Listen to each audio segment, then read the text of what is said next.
Welcome back again, my pedigree chums, my little smashers, my friends. You've come back again for another episode, 6 of the Wine Bites and Beats YouTube channel. Thank you for coming back again. My name's Scott, aka Guzzle and Grays. Here we are for another episode. This one is all about, it's not a drum, it's a tongue drum. So, holiday wines. Now that some of us are going back on holiday again, there's certain things to do and not to do. It's more about what not to do now that you're going back on holiday again. So when it comes to wine, there are certain things you must listen to get the best wine possible when you're on your holidays. So, listen to this. 3 tips. Tip number 1. Let's go. Do not buy brands. Do not buy brands. No, sister. We buy brands all the time. Go to supermarket, we look at the brands for whatever reason, for whatever loyalty factor we have, we buy brands. You don't need to do it on holiday. Go the opposite way. Many places, particularly the big 3, France, Italy and Spain. Using France as an example, wherever you go, whether it's the Mercadona, the Carrefour, the big supermarkets over there, can't remember the names, they evade me, always do.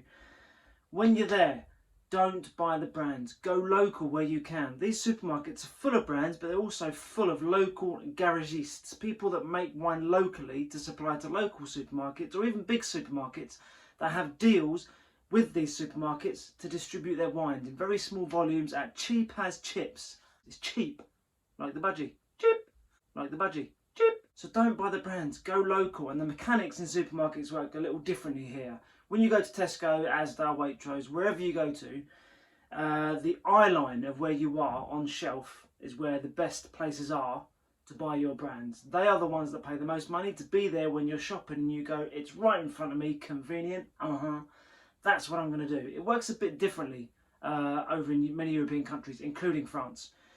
Go to the bottom. Wines are always below €6. You don't need to spend more than €7. Do not spend more than €7 unless you really want to, unless you know what you're doing, you've done your research, then go for your life, have fun, guzzle and graze. Tip number 2. The range in France, Italy, Spain, other European countries is always a lot better than the range here. What I mean by range is the diversification of wines. So when you're going for your dry white and you think, I love Sauvignon Blanc, I love Pinot Grigio, surely there must be something here. The range is enormous and you can either do 2 things.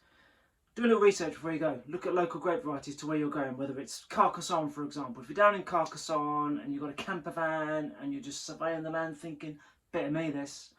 You're with the family, you go to your local supermarket or shop and you think, Jesus, where am I going to search next? What am I going to do? What am I going to get? Do a little research before you go to find out the best wine possible. If not, talk to this man here. Talk to me. I can help. So explore the ranges. If you looked at video 1, 2 and 3, you'll see what I mean about if you like a certain grape variety, here are some others that are similar or comparable to. Use that. Go back, have a look-see. Use that to help. Do it. It's a good tip. Diversification is far more abundant in European countries than it is here at the moment. We're about 5 years behind playing catch-up like we do most things. Anyway, tip number 3. Staff. This is from my experience only. Staff are much more willing to help and have much more knowledge when it comes to buying wine. Just in general. Now I fully appreciate, by the way, all this tips and info. When you get on holiday, particularly now, if you are going on holiday, you're not going to be thinking, oh, what wine should I choose? You just want to get there, unwind, relax, recharge. Probably a gin and tonic or a cheeky beer. Fine. But it's helpful to know that the staff in most European supermarkets are a lot better than the staff in supermarkets here, which means you can be more confident asking them the question, a question, whatever that may be, and they are more confident and have the know-how of how to answer your question based on whatever you ask. It's a really simple one. It's a simple one, but people don't do it. So I recommend you do that. 3 tips, holiday wines. That's nice and easy, isn't it? Huh? Easy. Okay, that's that one. Holiday wines. Have a lovely time. Stay safe, do everything you need to, but when you get there, unwind, please enjoy a nice glass of giggles, local food. Local. Don't spend more than €7. I've said enough. Hit me up on Instagram, guzzle_and_grays. Have a look at the website, guzzlegrays.com. Just reach me. I'm here to help, nothing more, nothing less. See you soon. Farewell. Bon voyage. Toodaloo.